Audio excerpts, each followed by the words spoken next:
ನಡೆಯುತ್ತಿರುವ ಸ್ಪಾ ಹಾಗೂ massage parlour ಹೆಸರಿನಲ್ಲಿ ಅಕ್ರಮ ದಂಧೆ ನಡೆಯುತ್ತಿದ್ದು ಇದಕ್ಕೆ ಕಡಿವಾಣ ಹಾಕಬೇಕೆಂದು ಆಗ್ರಹಿಸಿ ಶಿವಮೊಗ್ಗ ಜಿಲ್ಲಾ ಕಾಂಗ್ರೆಸ್ INTUC ವಿಭಾಗದ ವತಿಯಿಂದ ಜಿಲ್ಲಾ ರಕ್ಷಣಾಧಿಕಾರಿ ಕಚೇರಿಗೆ ಮನವಿ ಸಲ್ಲಿಸಿ ಆಗ್ರಹಿಸಿದರು.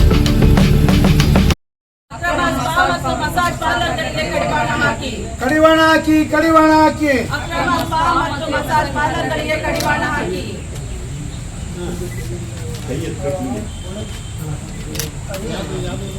ಅಯ್ಯಯ್ಯೋ ಬೇಕೇ ಬೇಕು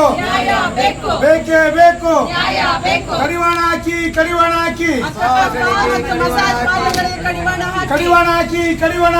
ಅಕ್ರಮ ಸ್ಪಾ ಮತ್ತು ಮಸಾಜ್ ಪಾರ್ಲರ್ಗಳಿಗೆ ಕಡಿವಾಣ ಹಾಕಿ ಅಕ್ರಮ ಸ್ಪಾ ಮತ್ತು ಮಸಾಜ್ ಪಾರ್ಲರ್ಗೆ ಕಡಿವಾಣ ಹಾಕಿ ಬೇಕೇ ಬೇಕು ನ್ಯಾಯ ಬೇಕು ಬೇಕೇ ಬೇಕು ನ್ಯಾಯ ಬೇಕು ಬೇಕೇ ಬೇಕು ನ್ಯಾಯ ಬೇಕು ಕಡಿವಾಣ ಹಾಕಿ ಅಕ್ರಮ ಸ್ಪಾ ಮತ್ತು ಮಸಾಜ್ ಪಾರ್ಲರ್ಗೆ ಕಡಿವಾಣ ಹಾಕಿ ಕಡಿವಾಣ ಹಾಕಿ ಅಕ್ರಮ ಸ್ಪಾ ಮತ್ತು ಮಸಾಜ್ ಪಾರ್ಲರ್ಗೆ ಕಡಿವಾಣ ಹಾಕಿ ಅಕ್ರಮ ಚಟುವಟಿಕೆಯಲ್ಲಿ ಭಾಗಿಯಾಗಿರುವ ಭ್ರಷ್ಟ ಅಧಿಕಾರಿಗಳಿಗೆ ಅಕ್ರಮದಲ್ಲಿ ಭಾಗಿಯಾದ ಭ್ರಷ್ಟ ಅಧಿಕಾರಿಗಳೇ ಸ್ಪಾ ಮತ್ತು ಪಾರ್ಲರ್ನಲ್ಲಿ ಅಕ್ರಮವಾಗಿ ಭಾಗಿಯಾಗಿರುವ ಭ್ರಷ್ಟ ಅಧಿಕಾರಿಗಳಿಗೆ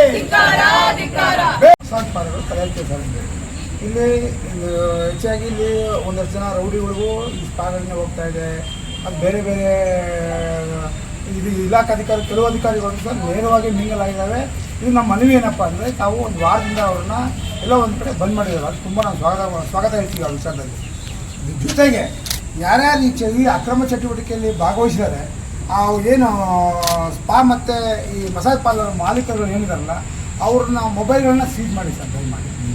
ಆಮೇಲೆ ಅವ್ರ ಖಾತೆಗಳನ್ನು ನೀವು ದಯಮಾಡಿ ತೆರೆಸಿ ಯಾರ್ಯಾರು ಆ ಮೊಬೈಲ್ ಜೊತೆ ಯಾರ್ಯಾರು ನಿರಂತರ ಸಂಪರ್ಕ ಇಟ್ಕೊಂಡಿದ್ದಾರೆ, ಯಾರ್ಯಾರು ಖಾತೆಗೆ ಆ ಪಾರ್ಲರ್ ಮಾಲೀಕರಿಂದ ಖಾತೆಗೆ ಅಮೌಂಟ್ ಹೋಗಿದೆ ಅವ್ರನ್ನೆಲ್ಲ ಕ್ರಮ ಕೈಗೊಳ್ಳಬೇಕು. ಯಾವುದೇ ಕಾರಣಕ್ಕೂ ಸರ್ ಯಾರು ಎಷ್ಟೇ ಒತ್ತಡ ಇದ್ರೂ ಕೂಡ ಈ ಸ್ಪಾ ಮತ್ತು ಮಸಾಜ್ ಪಾರ್ಲರ್ಗಳನ್ನ ಯಾವುದೇ ಕಾರಣಕ್ಕೂ ತೆಗೆಯೋಕ್ಕೆ ಅವಕಾಶ ಕೊಡಬಾರ್ದು ಅಂತೇಳಿ ಸರ್ ನಮ್ಮ.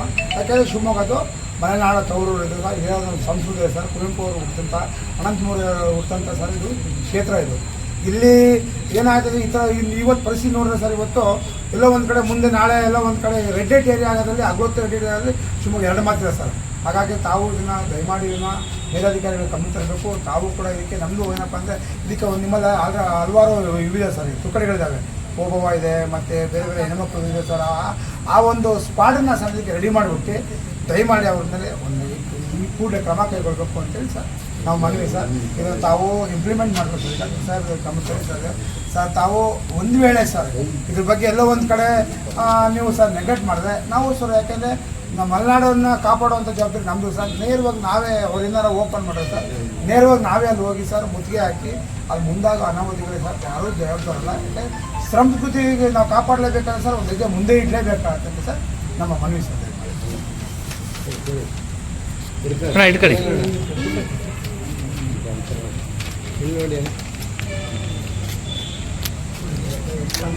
ಹಂಗೆ ಈ ಕಡೆ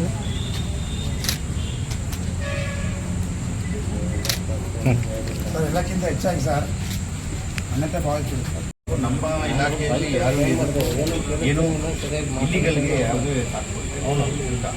ಇನ್ನು ಅವರು ಲೀಗಲ್ ಇಲ್ಲಿಗಲ್ ಅನ್ನೋದನ್ನು ವೆರಿಫೈ ಮಾಡಿ ಮುಂದಿನ ಕ್ರಮ ತಗೋಬೇಕು. ಆಮೇಲೆ ಸರ್ ಇದರಲ್ಲಿ ಯಾವುದೇ ಕಾರಣಕ್ಕೂ ಇಲ್ಲಿಗಲ್ ಆಗಿ ನಡೆಸ್ತಾ ಇರುವಂಥ ಯಾವುದೇ ಒಂದು ಇರ್ಬೋದು ಮಸಾಜ್ ಪಾರ್ಲರ್ ಅದಕ್ಕೆ ಅವಕಾಶ ಕೊಡಬೇಕು ಸರ್. ಈಗ ಮಾಡಿದ್ರಲ್ಲ ಸರ್, ಇದಕ್ಕೆ ತಮ್ಮ ಇಲಾಖೆಯಿಂದ ಸರ್ ತಮಗೆ ಗೊತ್ತಿದೆ ಸರ್, ಇಂಜಿನಿಯರ್ಸ್ ಎಲ್ಲ ಗೊತ್ತಿದೆ ಸರ್. ಅವ್ರನ್ನ ದಯಮಾಡಿ, ಯಾಕೆಂದರೆ ಇವತ್ತು ನನ್ನೆಲ್ಲ ನಾವು ಬರೀ ಹೊರಟಿದ್ದಕ್ಕೇ ಒಂದು ಜನ ಫೋನ್ ಮಾಡ್ತಾರೆ ನನಗೆ. ಇದೆಲ್ಲ ಸರ್ ಈಗ ಕಡಿವಾಣ ಹಾಕ್ಬೇಕು ಸರ್. ಅವ್ರನ್ನ ಕರೆಸಿದ್ದಾರೆ ತಮ್ಮ ರೀತಿಯಲ್ಲಿ ಯಾವ ರೀತಿ ನೀವು ಹೇಳ್ತೀರಿ ಅವ್ರಿಗೆ ಹೇಳ್ಬೇಕು ಸರ್. ಅವ್ರನ್ನ ಕ್ರಮ ಕೈಗೊಳ್ಳು ಅಷ್ಟೇ ಸರ್ ಅಂತ ಆಯ್ತಾ. ಇಲ್ಲ ನಾವು ನಾಳೆ ಹೋಗ್ಬಿಟ್ಟು ಸರ್ ಹೋಮ್ ಮಿನಿಸ್ಟರ್ ಗಮನ ತರುವಂಥ ಕೆಲಸ ಆಗ್ಬಂದು ನಾಳೆ DIG ಯಾರೋ ಉನ್ನತ ಅಧಿಕಾರಿಗಳು ಶಿವಮೊಗ್ಗಕ್ಕೆ ಬಂದಾಗ ನಾವು ಬಂದು ನಾವು ಪಕ್ಷದವ್ರು ಯಾಕೆ ಬಂದು ಮನವಿ ಕೊಡೋಂಥ ಕೆಲಸ ತಾವು ಆಗಬಾರ್ದು ಅಂತೇಳಿ ನಾವು ಮನವಿ ಸರ್. ಇಮಿಡಿ ಸರ್ ದೊಡ್ಡ ಸಾಹೇಬರು ಕಮ್ಮಿ ಕೊಡ್ತಾರೆ ಸರ್. ತಾವು ಕೂಡ ಸ್ಪಾಡ್ ಮಾಡಿ ಅದಕ್ಕೆ ಇದು ಮಾಡಬೇಕು. ಲೈಸೆನ್ಸ್ ಇದ್ದಂಥ ಪಕ್ಷಕ್ಕೆ ದಯವಿಟ್ಟು ರದ್ದು ಮಾಡಿ ಸರ್. ಮುಂದೆ ಈ ರೀತಿ ಬಗ್ಗೆ ನಾವು ಮನವಿಯನ್ನು ಸ್ವೀಕರಿಸಿಕೊಂಡಿದ್ದೇವೆ. ನಾಡು ತವರವರು ಇರದೇ ಆದ ಒಂದು ಸಂಸ್ಕೃತಿ ಇದೆ. 3 ಜನನ ಇಲ್ಲಿ ಒಂದು ಪ್ರಶಸ್ತಿ ಕೊಟ್ಟಂತಹ ಕುವೆಂಪು ಇವರು, ಅನಂತಮೂರ್ತಿ ಇವರೆಲ್ಲ ಅವರೇ ಅಂತ ಒಂದು ಗೌರವ ಇರೋಂಥ ಒಂದು ಪ್ರಶಸ್ತಿ ಕೊಟ್ಟಂಥ ಈ ಜಿಲ್ಲೆಯಲ್ಲಿ ಇತ್ತೀಚೆಗೆ ಏನಾಗಿದೆ ಅಂದರೆ ಈ ಸ್ಪಾ ಹೆಸರಲ್ಲಿ ಮತ್ತು ಮಸಾಜ್ ಪಾರ್ಲರ್ ಹೆಸರಲ್ಲಿ ಇವತ್ತು ಅನೈತಿಕ ಚಟುವಟಿಕೆಗಳು ವಿಪರೀತ ಆಗಿದೆ. ಇವತ್ತು ಭಾರಿ ಆಶ್ಚರ್ಯ ಪಡುವಂಥ ವಿಚಾರದಲ್ಲಿ ಅಂದರೆ ಇಲ್ಲಿ ಕಾನೂನನ್ನ ಕಾಪಾಡಬೇಕಂತ ಕೆಲವು ಅಧಿಕಾರಿಗಳ ಕೆಳಹಂತದವರು ಇವತ್ತು ನೇರವಾಗಿ ಭಾಗಿಯಾಗಿದ್ದಾರೆ. ಇವತ್ತು ಯಾಕೆಂದರೆ ನಾವು ನೋಡ್ತಾ ಇದ್ದೀವಿ, ಸುಮಾರು ಒಂದು ವರ್ಷದಿಂದ ನೋಡ್ತಾ ಇದ್ದೀವಿ, ಆ ಅಧಿಕಾರಿಗಳೇ ನಮ್ಮ ಹತ್ರ ಲೈಸೆನ್ಸ್ ಇದೆ ಅದಿದೆ ಅಂತೇಳಿ ನೇರವಾಗಿ ಸ್ಪಾ ಮತ್ತು ಬ್ಯೂಟಿ ಪಾರ್ಲರ್ ಏನು ಮಸಾಜ್ ಪಾರ್ಲರ್ ಕೆಲಸ ಮಾಡ್ತಾರೆ. ಇದು ನಾವು ತೀವ್ರವಾಗಿ ಖಂಡಿಸ್ತೀವಿ. ಜೊತೆಗೆ ಏನಾಗಿದೆ, ಇವತ್ತು ಕಾಲೇಜ್ ಸ್ಟೂಡೆಂಟಿಗೆ ಆ ಸ್ಪಾ ಮತ್ತು ಮಸಾಜ್ ಪಾರ್ಲರ್ ಹುಡುಗಿಯರು ಆ ಮಾಲೀಕರು ಕಾಲೇಜ್ ಸ್ಟೂಡೆಂಟಿಗೆ ಒಂದು ಮೆಸೇಜ್ ಹಾಕ್ತಾರೆ, ಇವತ್ತು ಹೊರಗಡೆಯಿಂದ ಹುಡುಗಿ ಬಂದಿದೆ, ಹುಡುಗಿಯರು ಬರ್ತಿದ್ದಾರೆ, ಇವತ್ತು ಆಫರ್ ಇದೆ ನಿಮಗೆ ಬನ್ನಿ ಅಂತೇಳಿ ಹುಡುಗಿಯರು ಮೆಸೇಜ್ ಮಾಡುವಂಥ ಕೆಲಸ ಇವತ್ತು ಮಾಡ್ತಿದ್ದಾರೆ. ಈಗಾಗಲೇ ಒಂದು ಮಾಧ್ಯಮದಲ್ಲೂ ಕೂಡ ಬಂದಿದೆ. ಇವತ್ತು ನಾವು ಕೂಡ ಹಲವಾರು ಕಡೆ ಗಮನ ತಂದೀವಿ. ಈಗ ಇದೆಲ್ಲ ಗೊತ್ತಿದ್ರು ಕೂಡ ಬರೀ ಇಲಾಖೆ ಟ್ರಾಫಿಕನ್ನು ಕಂಟ್ರೋಲ್ ಮಾಡೋದು, ಬರೀ ರಸ್ತೆಯಲ್ಲಿ ಯಾವ ರಸ್ತೆಯಲ್ಲಿ ನೋಡ್ರಿ ಇವತ್ತು 10-15 ಜನ ಬರೀ ಗಾಡಿಗಳು ಹಿಡಿತಾರೆ. ಬಹಳ ಸಂತೋಷ, ಟ್ರಾಫಿಕನ್ನು ನೀವು ಕಂಟ್ರೋಲ್ ಮಾಡೋದು ನಿಮ್ಗೆ ಸಂತೋಷ. ಅದ್ರ ಜೊತೆಗೆ ಗಾಂಜಾ, ಮಸಾಜ್ ಪಾರ್ಲರು, ಸ್ಪಾಗಳನ್ನ ಅದ್ರ ಬಗ್ಗೆ ನೀವು ಯಾಕೆ ನೋಡ್ತಾ ಇಲ್ಲ? ಆದ್ದರಿಂದ ಸರ್, ಇದು ಏನಾಗಿದೆ ಅಂದರೆ ಶಿವಮೊಗ್ಗ ಎಲ್ಲೋ ಒಂದು ಕಡೆ ನಾಳೆ ರೆಡ್ ಲೈಟ್ ಏರಿಯಾ ಆಗುವಂಥ ಹಗಲೊತ್ತೇ ರೆಡ್ ಲೈಟ್ ಆಗುವಂಥ ಎಲ್ಲ ಲಕ್ಷಣ ಕಾಣ್ತೇವೆ. ದಯಮಾಡಿ ಇವತ್ತು ಓರಲ್ ಆಗಿ ನಿಮಗೆ ಒಂದು ಮನವಿ ಕೊಡ್ತಾ ಇದ್ದೀವಿ. ಈ ಮನವಿನ ಕೇವಲ ನಮ್ಮ ವೀಕ್ನೆಸ್ ಅಂದ್ಕೊಬೇಡಿ ನೀವು.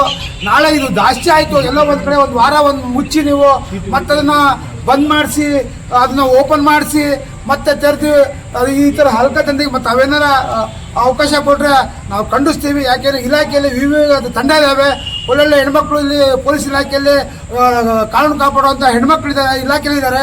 ಅವ್ರದ್ದೊಂದು ತಂಡ ರಚಿಸಬೇಕು.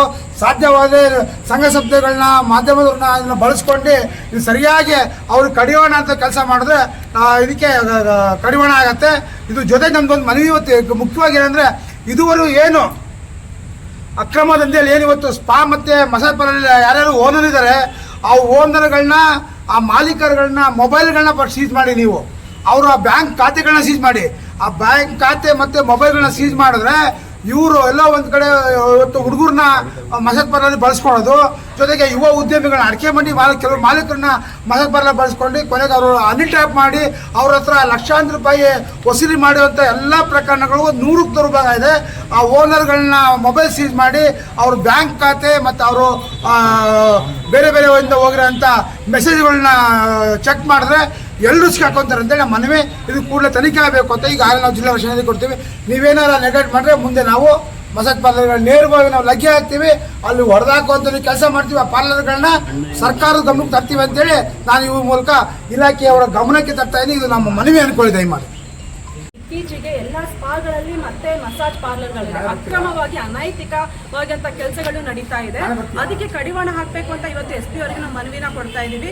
ಇದು ಬರೇ ಮನವಿ ಅಂತ ಅವ್ರು ಅನ್ಕೋಬಾರ್ದು. ಯಾಕಂದ್ರೆ ಮುಂದಿನ ದಿನಗಳಲ್ಲಿ ಇದು ಮತ್ತೆ ಅವ್ರೇನಾದ್ರು ಮತ್ತೆ ಪಾರ್ಲರ್ಗಳು ಓಪನ್ ಮಾಡಿ ಇಂಥ ಕೆಟ್ಟ ಕೆಲಸಕ್ಕೆ ಏನಾದ್ರು ಇಳಿದ್ರು ಅಂತ ಹೇಳಿದ್ರೆ ನಾವು ಉಗ್ರವಾಗಿ ಹೋರಾಟ ಮಾಡ್ತೀವಿ, ಮುತ್ತಿಗೆನ ಹಾಕ್ತೀವಿ. ಎಷ್ಟು ಕಾಲೇಜು ಮಕ್ಕಳುಗಳು ಪೇರೆಂಟ್ಸಿಗೆ ಗೊತ್ತಿಲ್ಲ, ಹಣದ ಆಮಿಷಕ್ಕೆ ಒಳಗಾಗ್ತಾ ಇದ್ದಾರೆ, ಅವರ ಬದುಕನ್ನೇ ಹಾಳು ಮಾಡ್ಕೊತಾ ಇದ್ದಾರೆ. ಊಟ ಮಾಡಿದ್ಮೇಲೆ ಬಾಳೆ ಎಲೆ ಬಿಸಾಕ್ದಂಗೆ ಅವ್ರನ್ನ ಬಿಸಾಕ್ತಾರೆ ಅನ್ನೋದು ಮಕ್ಕಳಿಗೆ ಅರಿವಿಗೆ ಬರ್ತಾ ಇಲ್ಲ. ಯುವ ಜನತೆ ಹಾಳಾಗ್ತಾ ಇದ್ದಾರೆ. ಡ್ರಗ್ಸ್ ದಂಧೆಗಳು ಎಲ್ಲಿ ಬೇಕಲ್ಲಿ ಪಾರ್ಲರ್ಗಳಲ್ಲೂ ನಡೀತಾ ಇದೆ. ಇದೆಲ್ಲದಕ್ಕೂ ಕಡಿವಾಣ ಹಾಕಬೇಕು ಅಂತ ನಿಮ್ಮ ಮೂಲಕ ಕೇಳ್ಕೊತಾ ಇದ್ದೀನಿ. ಇವತ್ತು ಮಲೆನಾಡಿನ ತವರೂರು ಅಂತ ಹೇಳುವಂಥ ಮೆಚ್ಚುಗೆ ಪಾತ್ರವಾದಂಥ ನಮ್ಮ ಶಿವಮೊಗ್ಗ, ನಾವೆಲ್ಲರೂ ನೋಡ್ತಾ ಇದ್ದೀವಿ. ಶಿವಮೊಗ್ಗ ನಗರ ಅಂದರೆ ಪ್ರತಿಯೊಬ್ಬರು ಇಷ್ಟಪಟ್ಟು ಬರುವಂಥದ್ದು ಒಂದು ಪ್ರವಾಸಿ ತಾಣ ಆಗಿರ್ಬೋದು, ಪ್ರತಿಯೊಂದರಲ್ಲೂ ಹೆಸರುವಾಸಿ ಆಗಿರುವಂಥದ್ದು. ದಯಮಾಡಿ ಬೇರೆ ರೀತಿಯಲ್ಲಿ ಇಲ್ಲಿ ಅಕ್ರಮವಾಗಿ ಮಸಾಜ್ ಪಾರ್ಲರ್ ಆಗಿರ್ಬೋದು ಅಥವಾ ಸ್ಪಾಗಳಲ್ಲಿ ಬೇರೆ ರೀತಿ ನಡೆಯುತ್ತೆ. ಯಾಕಂದರೆ ಅವರು ಹೊಟ್ಟೆಪಾಡಿಗೆ ಮಾಡ್ತಾ ಇದ್ದಾರೆ ಅನ್ನೋದು ಪಾರ್ಲರ್ ಆಗಿರ್ಬೇಕು. ಪಾರ್ಲರ್ ಅನ್ನೋದು ಎಲ್ಲ ಹೆಣ್ಮಕ್ಳು ಸೌಂದರ್ಯನ ವೃದ್ಧಿ ಮಾಡ್ಕೋಬೇಕಂತ ಹೋಗೋದಾಗಿರುತ್ತೆ. ಯಾಕಂದರೆ ಅವ್ರ ನಿರೀಕ್ಷೆಗೆ ಹಣ ಸಂಪಾದನೆ. ಆದರೆ ಅದನ್ನು ಬಿಟ್ಟು ಬೇರೆ ರೀತಿಯ ಇದು ಮಾಡೋದ್ರಿಂದ ಇವತ್ತು ಬೇರೆ ರೀತಿ ನಮ್ಮ ಶಿವಮೊಗ್ಗಕ್ಕೆ ಜಿಲ್ಲೆಗೆ ಕೆಟ್ಟ ಹೆಸರು ಬರುವಂಥದ್ದಾಗ್ತದೆ. ಅದ್ರ ಜೊತೆಗೆ ಚಿಕ್ಕ ವಯಸ್ಸಿನ ಮಕ್ಕಳುಗಳಲ್ಲಿ ಎಲ್ಲಾದರೂ ಆಮೇಶ ಬಂದರೆ ನಮ್ಮ ವಾತಾವರಣದಲ್ಲಿ ನಮ್ಮ ಸುತ್ತಮುತ್ತ ಮಕ್ಕಳುಗಳನ್ನ ನೋಡಿದಾಗ ಎಲ್ಲ ಅದಕ್ಕೆ ಬಲಿಯಾದರೆ ನಮ್ಮ ಕುಟುಂಬದವ್ರನ್ನ ನಾವು ಯಾವಾಗಲೂ ನೆನೆಸ್ಕೋಬೇಕಾಗತ್ತೆ. ಈ ಒಂದು ಸಂದರ್ಭ ಬಂದಾಗ ನಮ್ಮ ಮಕ್ಕಳು ಹೊರಗಡೆ ಹೋಗ್ತಾರೆ, ನನ್ನ ಅಕ್ಕನ ಮಕ್ಕಳು ಇದ್ದಾರೆ, ಏನಾಗ್ಬೋದು ಅನ್ನೋದನ್ನ ಇದು ಮಾಡ್ಕೋಬೇಕು. ಮತ್ತು ಇದಕ್ಕೆ ಕಡಿವಾಣ ಹಾಕಬೇಕು ಅನ್ನೋದಂತ ಅಂದರೆ ನಮ್ಮ ಸುತ್ತಮುತ್ತಲಿನ ಎಲ್ಲ ಜವಾಬ್ದಾರಿ ಆಗಿರುತ್ತೆ. ಅಧಿಕಾರಿ ವರ್ಗನೇ ಮಾಡಬೇಕು, ಅವರೇ ಮಾಡಬೇಕು ಅನ್ನೋದಲ್ಲ. ನಿರೀಕ್ಷೆಗೂ ಮೀರಿ ಇದನ್ನೆಲ್ಲ ನಾವೆಲ್ಲರೂ ಯೋಚನೆ ಮಾಡಿದರೆ ಕಡಿವಾಣ ಹಾಕೋಕ್ಕೆ ಸಾಧ್ಯ. ಯಾಕಂತ ಹೇಳಿದ್ರೆ ಪ್ರತಿಯೊಬ್ಬರ ಒಂದು ಜವಾಬ್ದಾರಿ ಆಗಿದೆ. ನಾವು ಇವತ್ತು ಒಳ್ಳೆ ರೀತಿಯಿಂದ ಬದುಕಲಿಕ್ಕೆ ಅವಕಾಶ ಮಾಡಿಕೊಡ್ಬೇಕು ಅಂದರೆ ನಾವೇ ಎಚ್ಚರ ಇಟ್ಕೊಂಡು ಮನೆಯಿಂದ ಹೊರಗಡೆ ಬರುವಂಥ ಪರಿಸ್ಥಿತಿಯಲ್ಲಿ ಈ ರೀತಿ ಕೆಟ್ಟ ಹೆಸರುಗಳನ್ನ ತಗೊಂಡ್ರೆ ಬಹಳ ಕಷ್ಟ ಆಗುತ್ತೆ. ಮುಂದಿನ ದಿನಗಳಲ್ಲಿ ಅಧಿಕಾರಿ ವರ್ಗಗಳಿಗೂ ಕೊಟ್ಟಿದ್ದೀವಿ ಮನವಿ. ಎಷ್ಟರ ಮಟ್ಟಿಗೆ ಅದನ್ನು ತಗೊಳ್ತಾರಂತ ಗೊತ್ತಿಲ್ಲ. ದಯಮಾಡಿ ಈ ರೀತಿಯ ಯಾವ ಕೆಲಸಗಳನ್ನು ಮಾಡಬಾರ್ದು ಅಂತ ಹೇಳಿ ಮನವಿ ಮಾಡ್ಕೊಳ್ತಾ ಇದ್ದೀವಿ.